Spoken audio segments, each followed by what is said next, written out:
All right, everybody, welcome to Math with Grace. Today we're going to be going through Algebra, Unit 5, Lessons 1 through 5. Lesson 1 begins on page 2, and it's all about the slope formula. So it says here that graphs are not the only way to find the slope of a line. If two sets of ordered pairs are known, the slope formula and simple math can be used to find the slope. So M represents the slope formula, slope value, and M is equal to the change in Y over the change in X, or Y sub 2 minus Y sub 1 over X sub 2 minus X sub 1, okay? And when we're looking for these pairs, we need to make sure that we designate one of the pairs are X sub 1, Y sub 1, and one of the pairs are X sub 2, Y sub 2. So looking at this first example here, we have determine the slope of the line that goes through the points 4, 3, and 12, 5. So they did what I like to do. They wrote their X sub 1, Y sub 1 over one set of ordered pair, and X sub 2, Y sub 2 over the other ordered pair.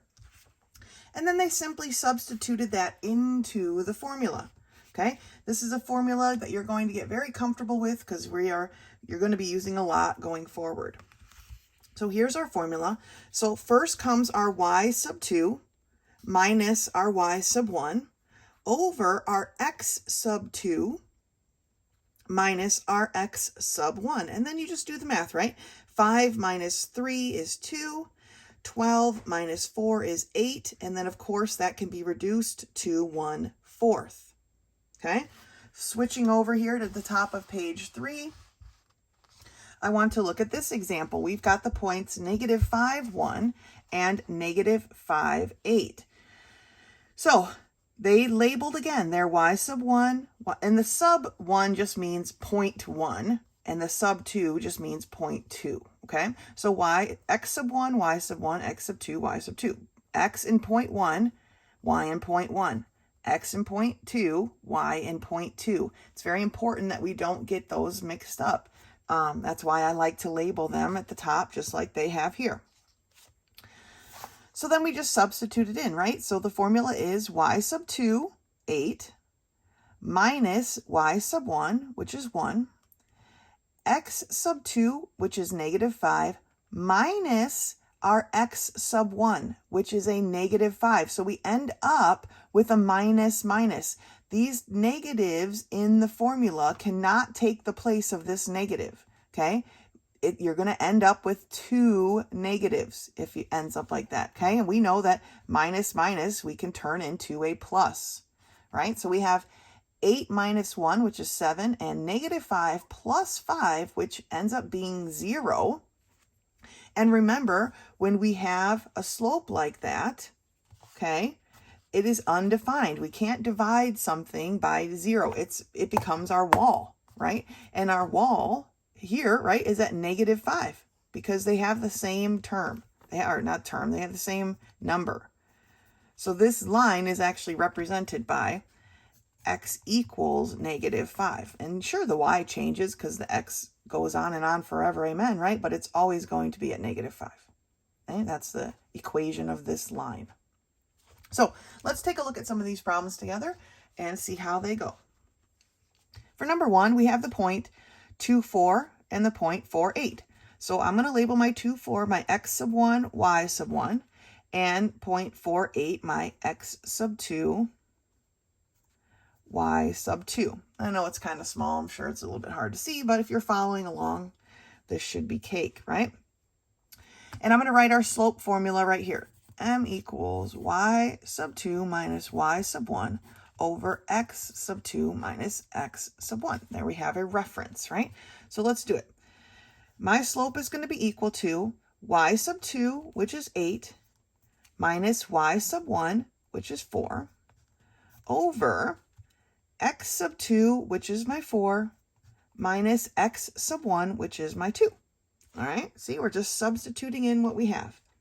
And now we can simplify. 8 minus 4 is 4. 4 minus 2 is 2. 4 over 2 can be simplified as 2. So my slope here is 2. Looking at number 2, we have the point -2, 3, and the points 4, -1. Let's label them. X sub 1, y sub 1, x sub 2, y sub 2. And then we insert them into our formula. My y sub 2 is -1 minus my y sub 1, which is a 3. All over my x sub 2, which is a 4, minus my x sub 1, which is a -2. So I'm putting it in parentheses so that I don't accidentally just have the one negative. Here I have 2 negatives. I'm going to just go ahead right now and take my minus and make it a plus. Then I have -1 minus 3, down 1, down 3 more, gives me a -4, over 4 plus 2, or 6. Okay? I can reduce this because they both have a 2 in common, so it becomes a -2/3. 2 goes into 4 2 times, 2 goes into 6 3 times. Okay? For number 3, we have the point -3, 3 and the point 3, 0. Let's label them. X sub 1, y sub 1, x sub 2, y sub 2. So we're putting them into our formula now. My slope is equal to y sub 2 minus y sub 1. Okay, 0 minus -3. I'm going to go ahead and change that to a plus. All over my x sub 2, which is a 3, minus my x sub 1, which is a -3. 3 minus -3, again, I'm going to change that to a plus. So I have 0 plus 3, which is 3, 3 plus 3, which is 6, and this can be reduced because obviously 3 goes into both of these, right? To 1/2, or 1 over 2. Okay, so y sub 2 minus y sub 1 over x sub 2 minus x sub 1. It's basically the change in y over the change in x. Let's do a couple more. Remember, to start off, we want to make sure we label our points so we're not getting our numbers confused. So x sub 1, y sub 1, x sub 2, y sub 2. Point 1, point 2. Okay, and honestly, if you wanted to make this point 2 and this point 1, that doesn't matter. What matters is you keep all of the point 2 parts together and all of the point 1 parts together, okay? It doesn't matter which point you label what. You just want to keep the point parts together. So let's look at our slope. Our slope is equal to y sub 2, which is a -4, minus y sub 1, which is a 5, all over x sub 2, which is a 1, minus x sub 1, which is a 1. So we end up with -4 minus 5, which is a -9, over 1 minus 1, which is a 0. Right away, we should be going ding, ding, ding, ding. This is special. If I have a 0 in the denominator, then it is undefined, or no slope. You can just write undefined. That's fine. Okay. For number 5, we have the point -3, -6. And -1, 8. I'm going to label them x sub 1, y sub 1, x sub 2, y sub 2, and then let's put them into our formula. Y sub 2 is my 8, minus y sub 1, which is a -6. So I've got 8 minus -6. I'm going to go ahead and change it to a plus. Then I have my x sub 2, which is a -1, minus my x sub 1, which is a -3. So I have -1 minus -3. I'm going to change that to a plus. 8 plus 6 is 14.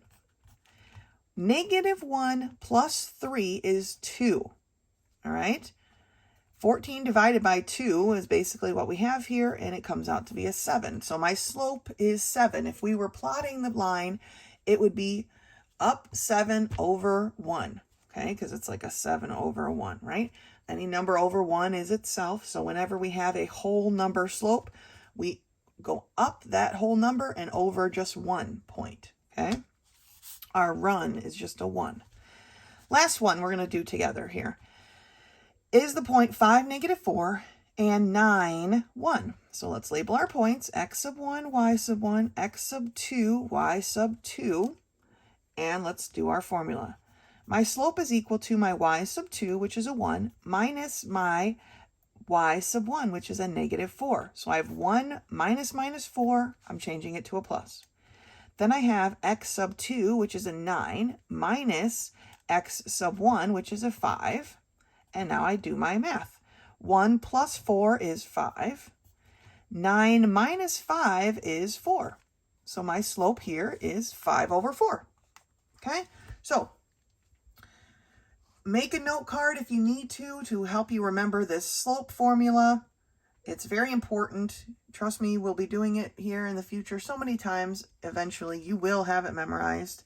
But we just want to first label our points, right? I always chose the first one to be 0.1. It really doesn't matter which one is 0.1 or 0.2.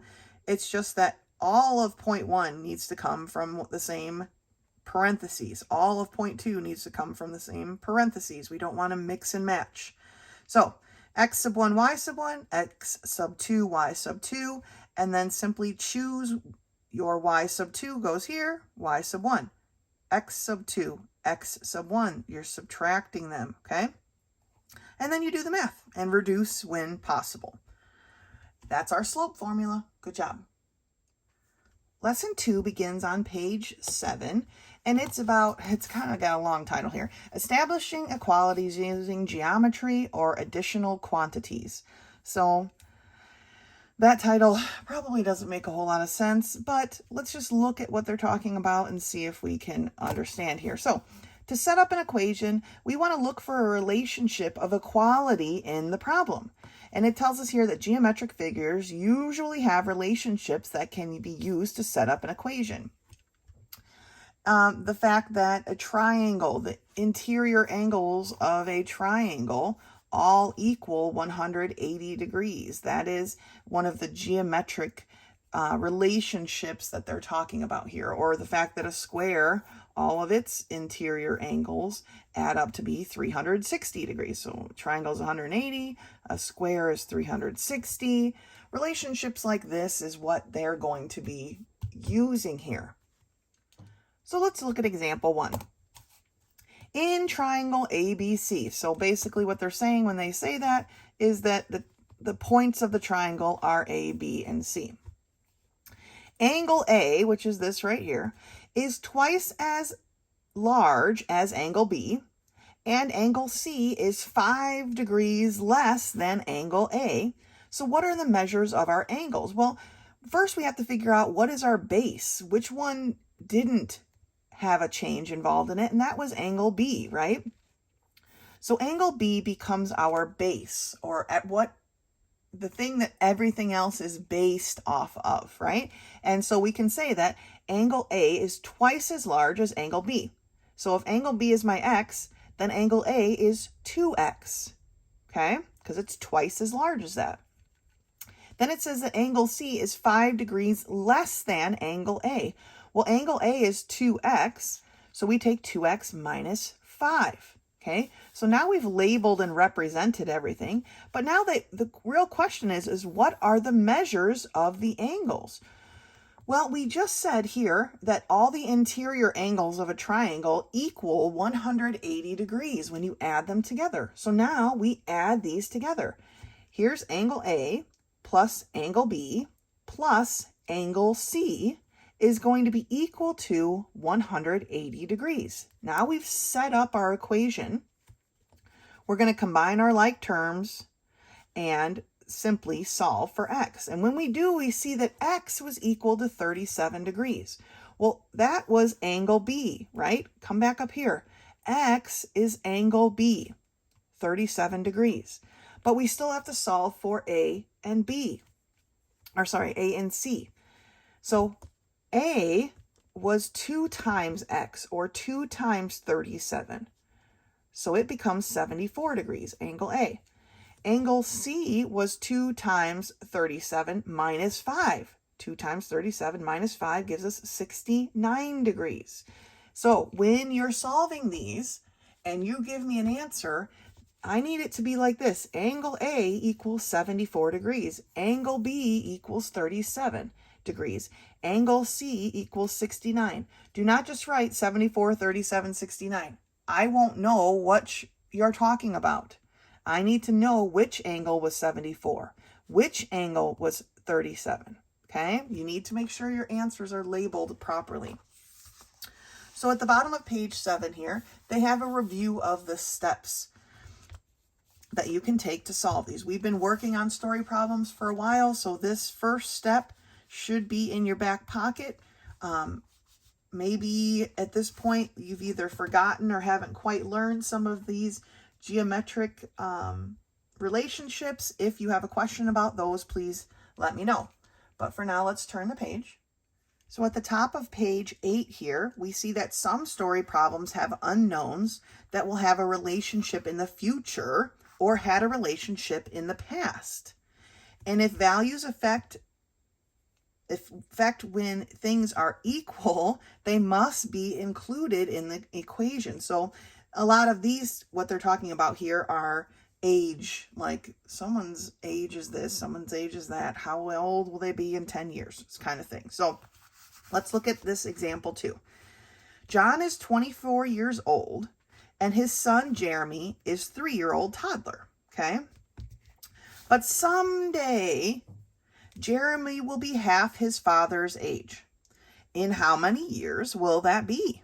So it says here that we're going to let X represent the in how many years, because obviously in how many years they're both aging, right? Nope, the dad doesn't get to stop aging while the son ages. So we're adding that to both of their ages. So here we have the son's age as 3 plus X many years, right? Whatever year this is in the future. Well, we do the same thing with the father's age. The father is 24, and we're going to add an X to his age because in X years, he'll be such and such an age. And now we can set up the equation, and the equation is someday Jeremy will be half his father's age. So here's the father's age, and we take half of that. Jeremy, which is the son, will be 1/2 his father's age in whatever those many years are, which is our X, okay? That's the equation that we have to set up to solve this problem. Now we can solve this and figure out how old each one is. But really, I guess they're looking for the in how many years. In how many years will that be? So we have to solve this problem, okay? And to get rid of this fraction here, they multiplied both sides by the reciprocal of 1/2, which is 2, okay? Then they distributed on each side of the equal sign. This just canceled out, and so they were left with 24 plus X. Here they distributed 2 times 3 is 6, 2 times X is 2X, and then they solved for X, right? And they ended up with 18. So in 18 years, so when you would write your answer, you would write 18 years. Because in 18 years, the son will be half the father's age. Okay, and then they did a little check here. So some of these problems can be confusing to some people. The wording, sometimes there's a lot of words and you don't need them all. So we have to work on distinguishing which words are important and which ones are not. So let's take a look at a couple of these problems. They want us to solve these. So in a quadrilateral ABCD, so all they're saying is they have a 4-sided shape, which is ABCD, okay? The measure of angle B is twice as much as angle A. Angle C is 10 degrees less than angle A, and angle D is 10 more than angle B. So what is our base, first of all? Which one wasn't changed by anything else? Well, it was angle A, right? So angle A is going to be my X. So now let's go back through and read. So angle B, okay, is twice as much as angle A. So it is 2X. Angle C is 10 degrees less than angle A. Well, angle A is X minus, or angle C then is X minus 10. Okay. And then finally, angle D. Angle D is 10 degrees more than angle B. This time they're throwing a B in there. Well, angle B is 2x, and this is 10 degrees more, so we're going to say plus 10. Okay, now the total measure of the degrees of a quadrilateral is 360 degrees. Okay, so that's what we're doing here. We're adding these all together, and they're going to be equal to 360. So here's what that looks like. X, which is my angle A, plus angle B, which is 2x, plus angle C, which is x minus 10, plus angle D, which is 2x plus 10, is going to be equal to 360 degrees. Okay? Kind of squished it in there. Now we need to combine our like terms. Since I only have two types of terms, I'm going to go ahead and mark them off like this. Okay? Now, my negative 10 plus 10, they cancel each other out, right? 10 minus 10 is 0, so they're gone.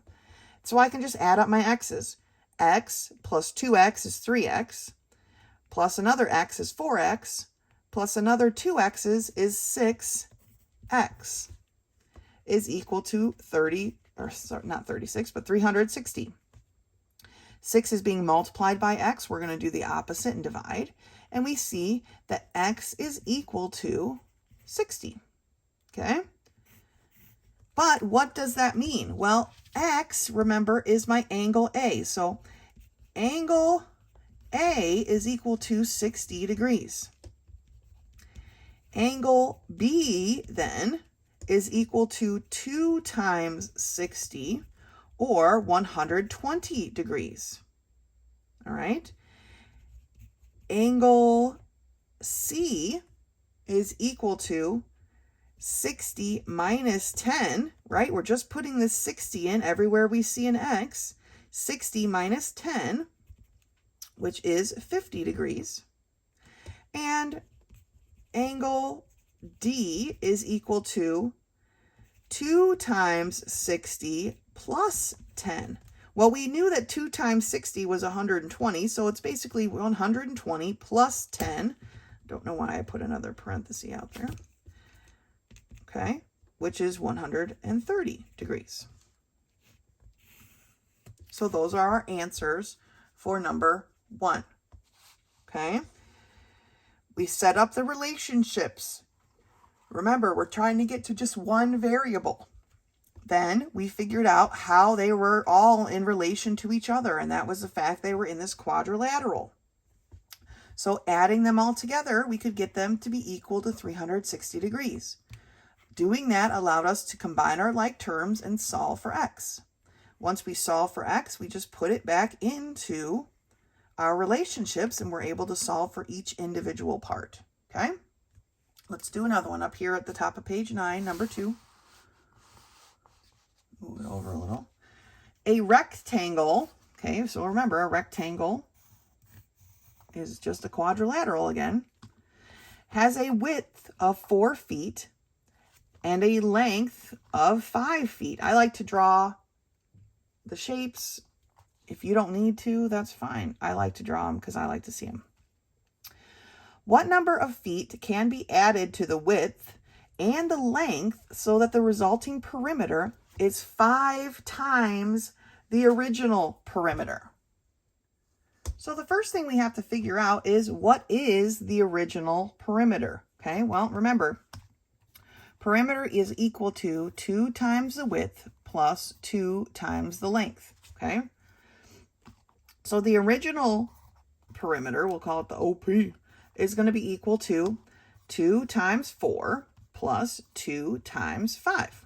Okay, or 8 plus 10, or 18. Okay, so here's my original perimeter. Now they're asking, what number of feet can be added to the width and the length? So they're adding the same amount of feet to both, so that the resulting perimeter is 5 times the original perimeter. Okay, so remember, here is our formula for perimeter. So we want 5 times the original perimeter to be equal to 2 times, but not just W, and it's going to be W, not W, but 4, because that's what we have, right? It doesn't say we can't have that many variables. Our width is 4, but now we're adding a length of space, right? What number can be added? So our original width is 4, and we're adding a number. Plus, and I'm just doing my formula here, 2 times the length, which is 5, plus that added number, okay? Here we're adding a number. So that is the formula we set up. What number of feet can be added to the width and the length so that the resulting perimeter, and that's the basic formula that we have here, is 5 times the original perimeter. Okay? Here's my perimeter formula. If you don't remember these, make sure you're taking note. So now we can solve. 5 times 18, just punch it in right here, is 90. Okay. Then we have to distribute here. 2 times 4 is 8. 2 times x is a plus 2x, right? Then we have 2 times 5, which is 10. And 2 times x, which is 2x.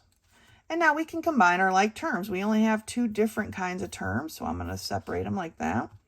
And I've got 90 is equal to 8 plus 10, which is 18, plus 2x plus 2x, or 4x. I'm going to do first here and subtract this 18 from both sides. And I end up with 4x is equal to 90 minus 18, which is 72.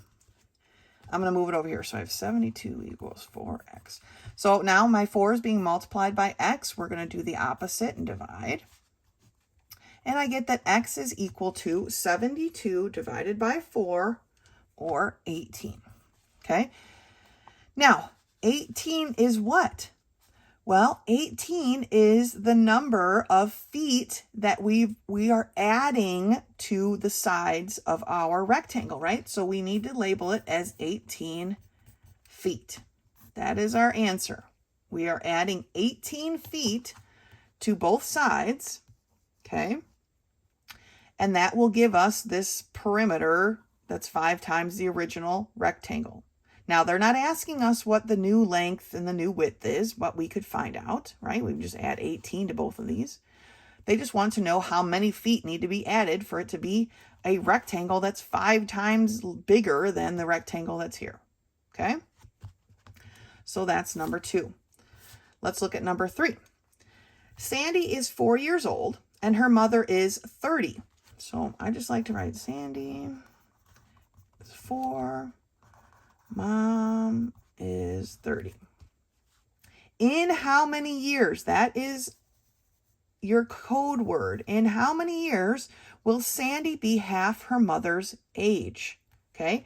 In how many years means we're going to be adding to them. So in how many years? In how many years? The same amount of years, right? We all grow at the same rate.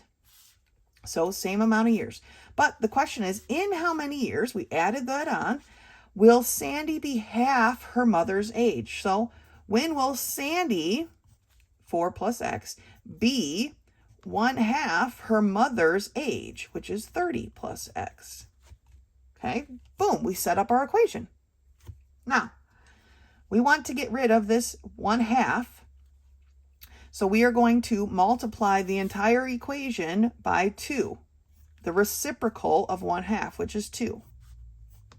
Make sure you add the parentheses because we're not just multiplying this 4 by 2, we're multiplying the whole quantity 4 plus x by 2. Now, 2 times 4 is 8. 2 times x is 2x, right? 2 times 1/2 is 1, so it's canceled out and we just have this 30 plus x left over. And now we can solve for x, right? We want to move the x that's the smallest, which is this one over here. So we're going to put minus x. So we have 8. 2x minus x gives me just an x left over equals 30. 8 here is being added. We're going to do the opposite and subtract. And we are left with x is equal to 22, right? 30 minus 8 is 22. But remember, it's asking in how many years? So it's 22 years. In 22 years, Sandy will be half her mother's age. Okay, so make sure you put your label on there so we know what we're talking about. Now, I know these problems can be somewhat confusing, so let's flip to the end of today's lesson, or to this lesson here, and do a couple of the extra practice problems together. So if we flip forward to page 12, we can look at a couple more problems together.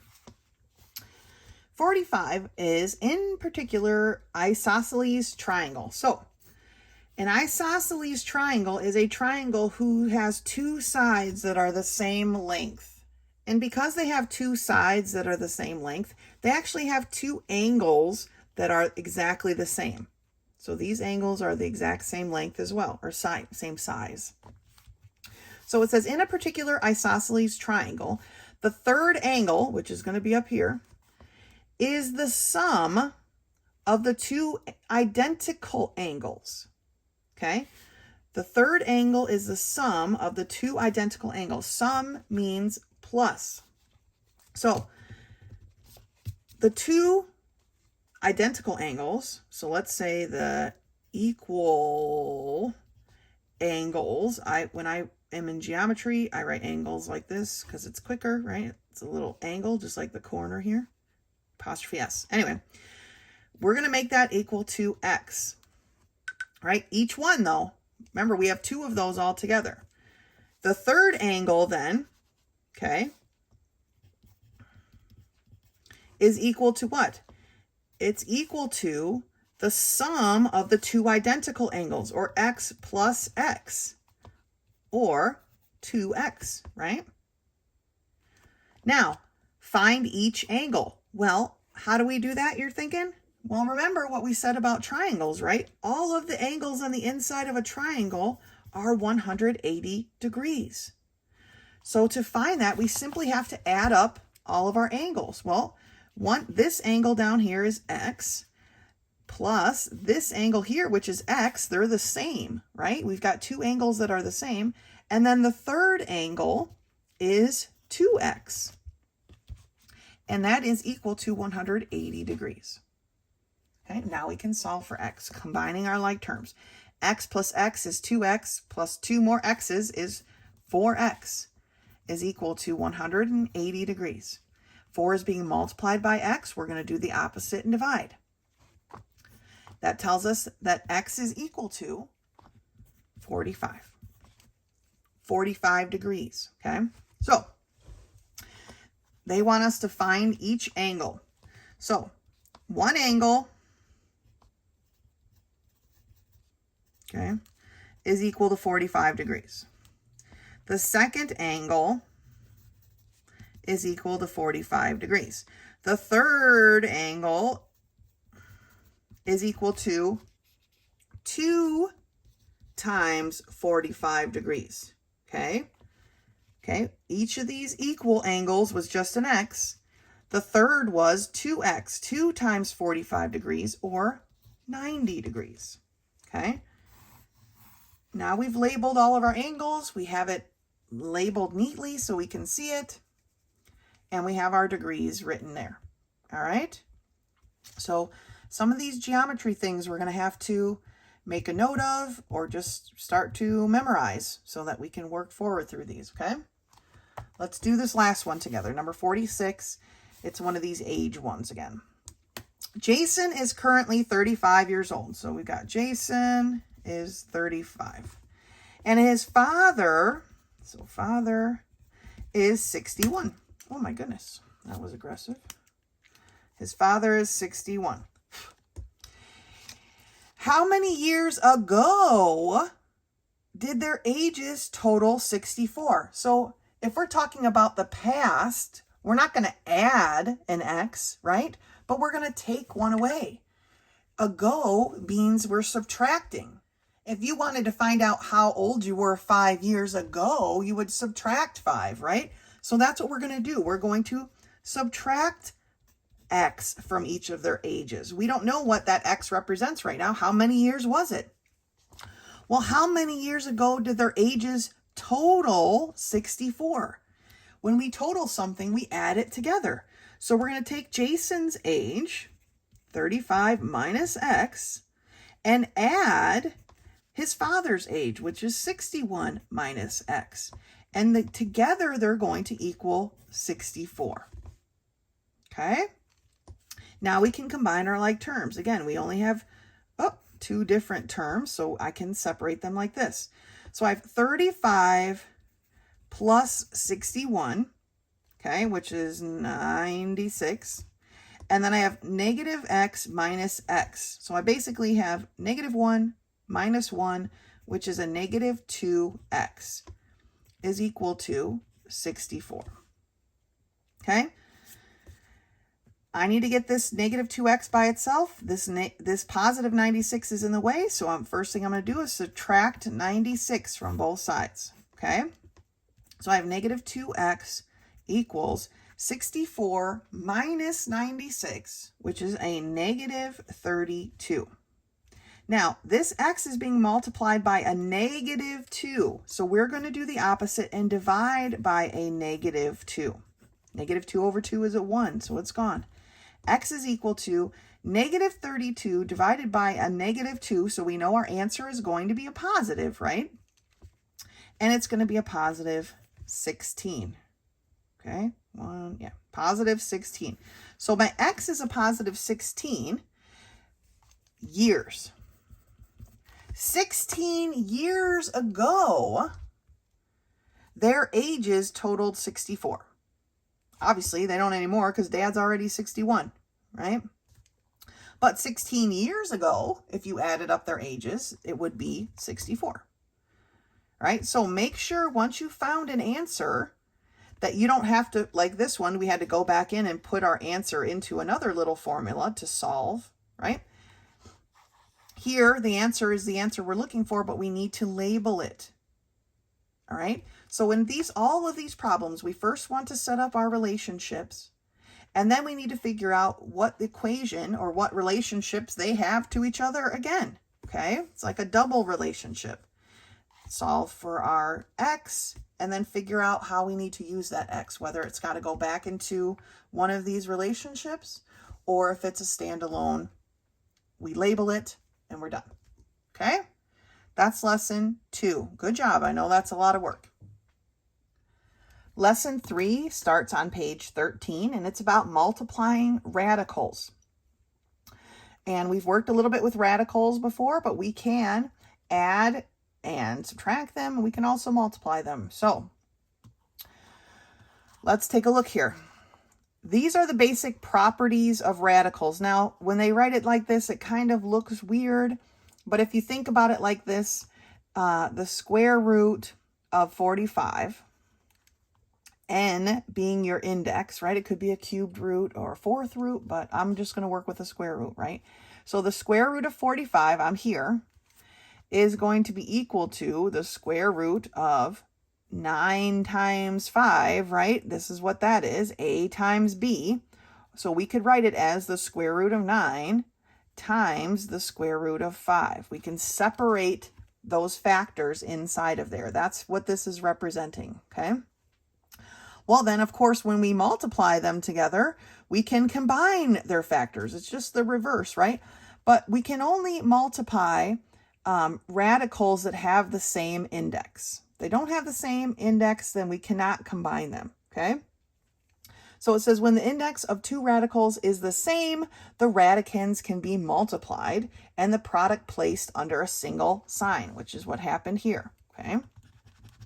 So let's take a look at a couple of these examples. When we multiply the square root of 3 by the square root of 5, it's basically the square root of 3 times 5, or the square root of 15. Okay? When we multiply the cubed root of 7x times the cubed root of 5x, it's the same as the cubed root of 7x times 5x, or the cubed root of 35x squared. Now it says that sometimes radicals can have coefficients, but we need to remember that we multiply coefficient by coefficient and radicand by radicand, okay? There's no mixing here. So looking at that, we have 2 times the square root of 3 times 4 times the square root of 5. So we take the 2 times the 4 separately, and then we can combine the square root of 3 times 5. So then we end up with 8 times the square root of 15, okay? Coefficient by coefficient, radicand by radicand. All right. It says the product of multiplying radicals can be simplified. If this was a number under the radical sign that could be simplified, then we've got to take that step as well. And it says, when possible, simplify them before you multiply. So let's turn the page and see what that looks like. So the first one here, they didn't simplify before multiplying. But let's look at 4b, because here they do. We have the square root of 5 times the square root of 8. Well, the square root of 8 can be simplified because it's the square root of 4 times 2, right? And the square root of 4 is 2. So here they simplified the square root of 8 to 2 times the square root of 2. And now they're going to multiply. So we have 2, because it's the only coefficient, times the square root of 5 times 2, or 10. Okay, and then it is simplified as far as it can go. Now, something to note, say in this problem, it says when a radical has a coefficient, we multiply whatever extracted roots by that coefficient. So here we have 2 times the square root of 5 times 3 times the square root of 12. Say you don't simplify it first, and you end up with 2 times 3, right? Coefficient times coefficient times the square root of 5 times 12. Radicand by radicand, right?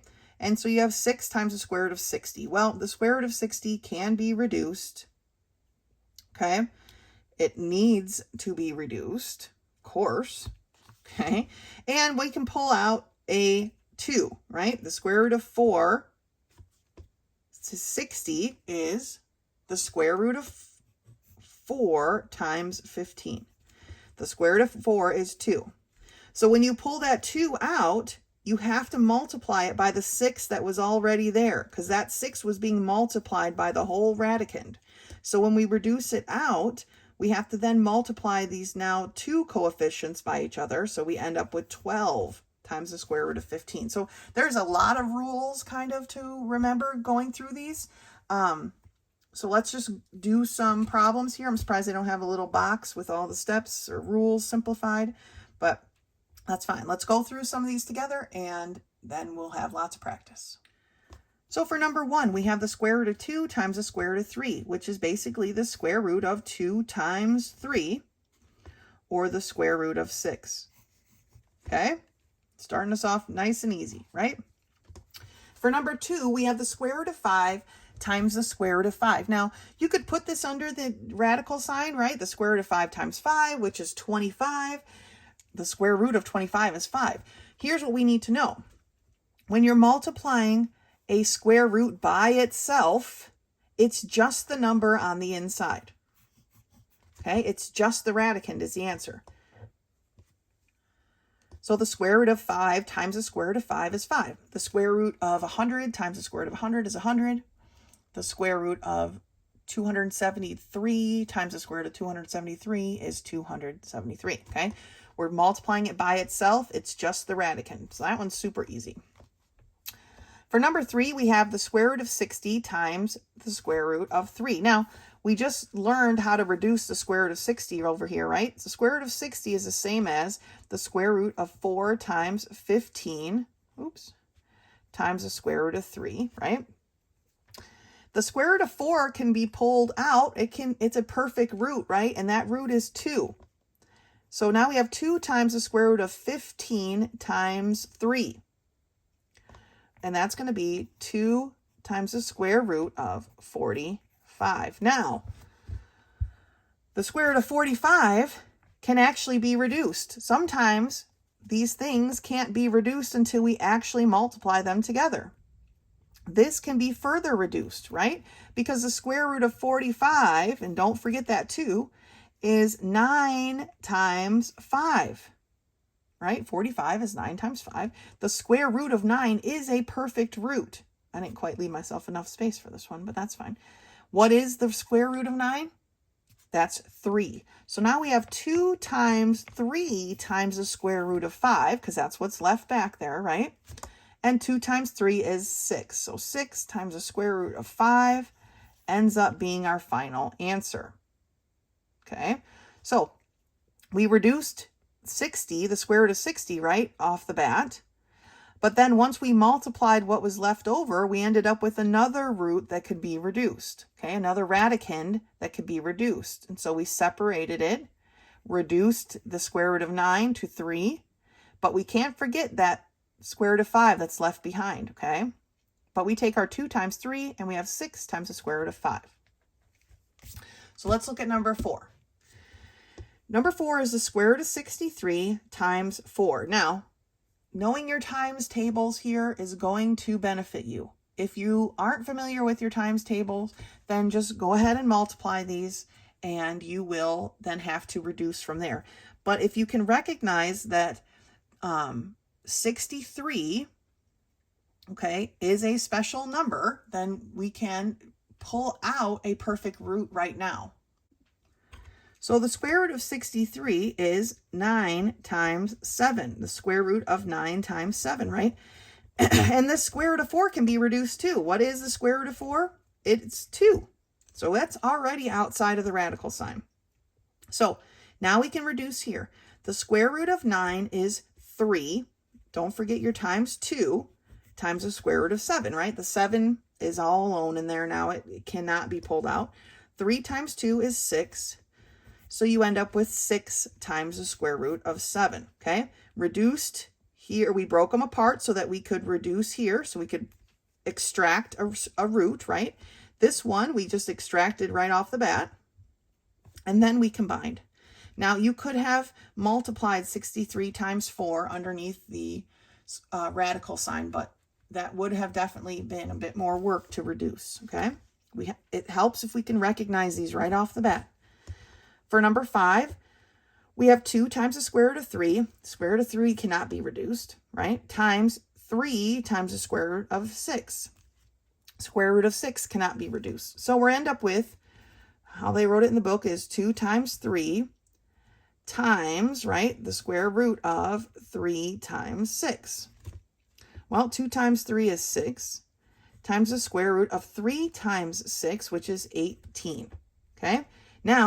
Now that we're here, 18 can be reduced because the square root of 18 is same as the square root of 9 times 2. Okay, it seems like 9 is their favorite root here. We know that the square root of 9 is 3. So now we have 6 times 3 times the square root of 2. 6 times 3 is 18 times the square root of 2. Okay? We simplified. See that our radical can be reduced. We have to continue to simplify and reduce it. When we pull out that 3, it has to be multiplied by whatever coefficient we already had there, and we end up with our answer. Okay? One more. 2 times the cubed root of 30 times 3 times the cubed root of 8. So here, now cubed roots take a little bit longer to know, to remember. Okay, but this is actually a perfect cubed root, okay? 2 times 2 times 2 is 8. 3 2's make an 8, so the cubed root of 8 is actually 2, okay? So because the cubed root of 2 is 8, that tells us that the cubed root of 30 is probably not going to work out, right? Because 8 doesn't go into 30 evenly, so this isn't 8 times something. And the cubed of 3 is 27, so that's definitely not going to work. So it doesn't look like this one can be reduced at all. So we just multiply them. Remember, we're multiplying coefficient by coefficient.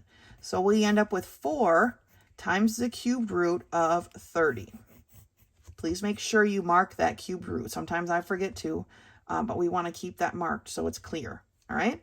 Because if this was a square root, we could reduce it, but it's not. So we want to make sure we keep it clear. So again, kind of a lot of rules to follow. They went over many of them here.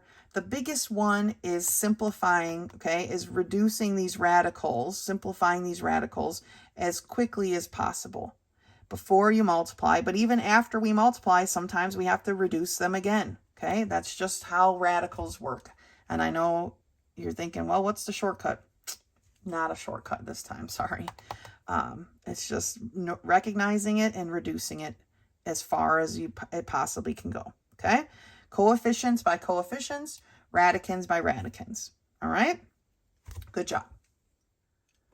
Lesson 4 begins on page 19, and it's about graphing from the slope-intercept form.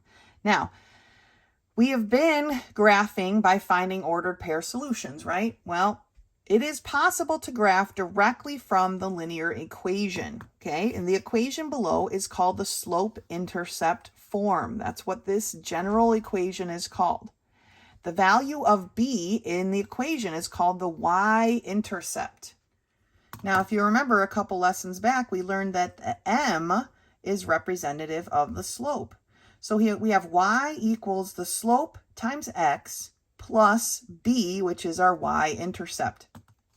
What the y-intercept means is where the line crosses the y-axis. Remember, the y-axis is the vertical one that goes up and down. So first we plot the y-intercept using the value of b. So let's look at this equation. Graph y equals -4/3 x plus 2. This plus 2 is my y-intercept. So first I put a point right there on the axis at +2. Okay? Then we plot a second point using the slope. The slope here is -4/3. That tells us we're going down instead of up, right? Negative slope means we're going downhill. So we go down 4 points, 1, 2, 3, 4, and over to the right 3, 1, 2, 3. That's our next point. Here they did it right here, right? Then you get out your ruler and you draw a line through them. And boom, there's your line. You graphed it. Graph the line for that equation, okay? Here is the steps to review at the bottom of the page. Let's turn the page and look at some of these. Now, if you look halfway down, page 20-ish, you'll see that if the equation is not in the slope-intercept form, remember the slope-intercept form is y equals mx plus b, okay? That's our slope-intercept form. If it's not, then we have to transform it into that form. So if we have the equation 5x minus 2y equals 6, we have to get it into this form. We have to solve for y, okay? And that's what they went ahead and did here in the example. Once we solve for y, then we can graph this point just like we talked about, right? It crosses the y-intercept at -3. It's a positive slope, so we're going to go up 5 points, to the right 2 points, okay? And boom, there's another point, and we can draw our line. Now, as for the special ones, let's take a look at that. Here we have a horizontal line, right? Zero slope. We talked about that when we talked about our slopes. This is our zero slope line. This is y equals 2 because that's where it crosses the y-intercept. This is y equals 2. Everywhere this line goes, no matter what the value of x is, the equation is y equals 2. Y will always be 2. And they say you can think of it as looking like this because we have zero slope, right? No, we have a zero slope. But if we look at the opposite of that, which is a vertical line, okay, for this one, everywhere this line goes, x equals 1. It does not matter the value of y. X will always equal 1. So that is the formula for that line, okay? When we have the formula of x equals 1, we just put a vertical line at 1 because that's where it goes. When we have a y, it's always a horizontal line at the y. All right, so let's look at some of these problems together. They give you these nice little graph marks here, so it makes it nice to go ahead and do these right in your book. For number 1, we have y equals negative 2/3 x plus 7. So my slope is going to be equal to negative 2/3. I like to just write that separately, okay? And where do we begin? Well, we start at this plus 7. I circle it. So I go to the y-axis. Here's my origin point, right? My 0, 0. That's where we always begin. And I go up 7. 1, 2, 3, 4, 5, 6, 7. And I put a dot. Then I follow my slope. My slope is negative, so I know I'm going to go down and to the right. So I go down 2 to the right 3. 1, 2, 3. And I put another dot. Then I get out my handy ruler and I connect the dots. Now, usually when I draw a line, I like to go outside of the grid that they give me because lines go on forever and ever. Amen. All right, they just go on. That's what the arrows represent. It just goes on and on and on. But we have our 2 points, and there, we plotted this line. Okay, the slope intercept form is beautiful, and it's easy. Okay, so let's take a look at number 2. Here, my slope is equal to 5. My y-intercept is at negative 5. So I'm going to start at my origin point, and now I'm going to go down 5. 1, 2, 3, 4, 5, right here. Okay. My slope is 5, which is basically 5 over 1. So I'm going to go up 5 because it's positive over 1. 1, 2, 3, 4, 5 over 1. Now, any 2 points make a line, but you can always put and plot as many points as you like. But 2 is enough. Okay, and there's our line. For number 3, it's y equals 6. Here's my y equals 6. Remember, y equals is always going to be a horizontal line. And there it is. Okay? Please, when you're drawing in your lines, don't just make it as big as the 2 points. It makes it hard. I need to be able to see it. Okay? So it needs to be clearly seen. Now, for number 4, it is not in the proper slope-intercept form, which is y equals mx plus b, which I wrote and you can't see. There it is. So we have to get it there, right? We have to solve for this. So I have x minus 3y equals 9. I am going to subtract my x from both sides, and I end up with negative 3y is equal to negative x plus 9. I keep the x in the front because that is the form that we're looking for, right? My y is being multiplied by a negative 3. We're going to do the opposite and divide every term by negative 3. I'm going to switch over here for my answer here. I guess I could write it there. Those cancel. Negative 3 over negative 3 is just a positive 1. So I have y is equal to negative x divided by a negative 3 gives me a positive answer, right? And here's how I'm going to write this. In the numerator, I have a 1. So I'm going to write 1/3, and I'm going to pull the x to the outside. That makes sure our slope is recognizable, okay? If we leave the x in the numerator, then some people get confused about what the slope is. But if I pull the x outside of this fraction here, then I can see it nice and clear, right? And then I have 9 divided by a negative 3, so that's going to be a negative 3. So my slope is going to be 1/3, and my b is equal to negative 3. I'm just writing it here because it got a little bit squished. So my b is a negative 3. I'm starting at my origin point. I go down 3, and I put a dot. My slope is 1/3, positive. So I go up 1, to the right 3, and I put another dot. Okay, 2 dots is all it takes. I get out my ruler and we connect those dots. And there's the line that goes with this equation. Okay, let's turn the page and do some more.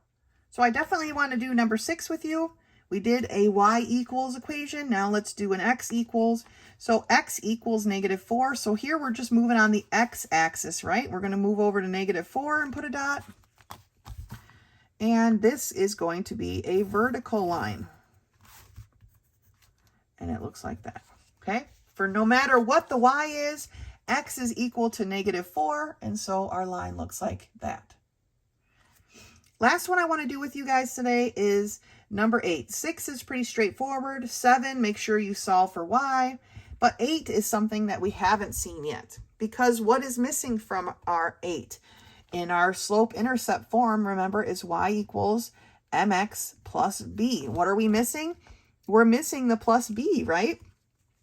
Well, what that means is that we start at the origin point. Our b is basically a 0, right? This is basically plus 0. That tells us that our beginning is right at the origin point, right in the center. And my slope for this is a -5, and you could write it over 1 so you don't forget. But it's basically a -5. That tells me I'm going to go down 5 over to the right 1. 1, 2, 3, 4, 5 over 1, and I put a dot. Oh, it's a steep one. Usually whole numbers are pretty steep. The bigger the whole number, the steeper the line, right? Or the steeper the slope. So there we go. We don't have a b. That tells us we start at the origin point. That's why I wanted to go over this one with you guys specific, okay? Otherwise, we always find our y-intercept, our b term first, and it's usually right here on the y-axis, right? We put a dot, and then we use our slope to figure out where the next point will be. 2 points make a line. We connect them. It's great. Slope-intercept forms. Awesome. Love it. That's it for lesson 4, though, and that's it for this video. If questions do come up, please don't hesitate to contact me. You can send me a text, or you could reach me in my office hours. Otherwise, until next time.